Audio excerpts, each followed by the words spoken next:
नमस्ते दोस्तों, स्वागत है आप सभी का हमारे यूट्यूब चैनल में। सभी को शरद पूर्णिमा की ढेर सारी शुभकामनाएं। आज मैं आप लोगों के साथ शेयर करने वाली हूं शरद पूर्णिमा की पूजा कैसे करते हैं।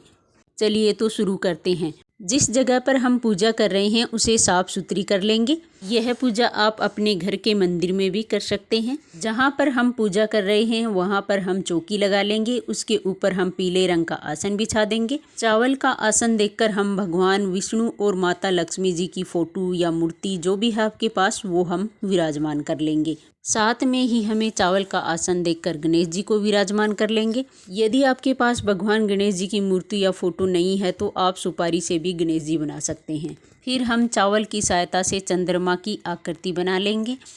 चावल को इस तरह से हम गोल गोल करके चंद्रमा की आकृति बना लेंगे।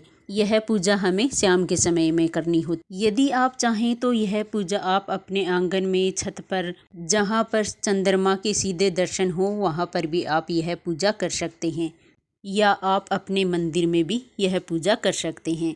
इस तरह से मैंने गोल बनाकर चंद्रमा बना लिया है। इसके ऊपर मैंने चांदी का सिक्का रख दिया है। फिर हम यहाँ पर कलश की स्थापना करेंगे। यदि आप कलश की स्थापना नहीं करना चाहते हैं तो स्किप भी कर सकते हैं। कलश की स्थापना के लिए मैंने यहाँ पर थोड़े से चावल डालकर कलश रख दिया है। कलश के अंदर डालने के लिए मैंने हल्दी की गांठ है, सुपारी है, लौंग है, इलायची है, 2 रुपए का सिक्का, ये सब डाल दिए हैं। फिर हम कलश में 5 पल्लव लगा लेंगे। उसके ऊपर हम सभी पर तिलक कर देंगे।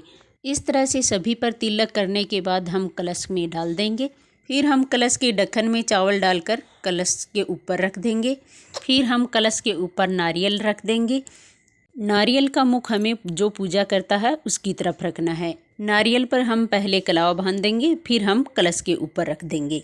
फिर हम सभी को जल के छींटे लगाकर शुद्धिकरण कर लेंगे। फिर हम देसी घी का दीप प्रज्वलित कर लेंगे। फिर हम सभी को वस्त्र स्वरूप कलावा समर्पित कर देंगे। माता लक्ष्मी को कर देंगे, भगवान गणेश जी को कर देंगे, और जो हमने चंद्रमा बनाए हैं उनको भी हम कलावा समर्पित कर देंगे। इस तरह से हम सभी को कलावा समर्पित कर देंगे। फिर हम सभी को तिलक कर देंगे। भगवान गणेश जी और माता लक्ष्मी को हम कुमकुम से तिलक कर देंगे और भगवान विष्णु को हम चंदन से तिलक कर देंगे। इस तरह से हम सभी को तिलक कर देंगे। फिर हम सभी को फूल समर्पित कर देंगे। माता लक्ष्मी को हम लाल कलर के फूल समर्पित कर देंगे। फिर हम भगवान विष्णु जी को तुलसी समर्पित कर देंगे। इस पूजा में हमें खीर का भोग अवश्य लगाना है। यदि आपके पास चांदी के बर्तन है तो आप चांदी के बर्तन में भोग लगा सकते हैं। यदि आपके पास चांदी का बर्तन नहीं है तो आप किसी भी बर्तन में भोग लगा सकते हैं। फिर हम पतासे का भोग लगा देंगे और कोई भी ऋतु फल है उसका भी हम भोग लगा देंगे। खुशबू माता लक्ष्मी को अति प्रिय है तो हमें धूप अवश्य करनी होती है। फिर हम धूप दीप कर लेंगे। फिर हम दक्षिणा समर्पित कर देंगे। दक्षिणा है जो पूजा में रही कमी है उसको पूरा कर देती है। जो हमने जल का लोटा लिया है वो हम चंद्रमा को अर्घ दे देंगे। फिर हम सभी की प्रेम पूर्वक आरती कर लेंगे। माता लक्ष्मी जी की आरती कर लेंगे, भगवान विष्णु जी की आरती कर लेंगे, भगवान गणेश जी की हम आरती कर लेंगे और चंद्रमा की भी हम आरती कर लेंगे। यदि आपको आरती नहीं आती है तो आप क्लॉकवाइज घुमाकर भी आरती कर सकते हैं। इस तरह से हमारी पूजा पूर्ण हो जाएगी।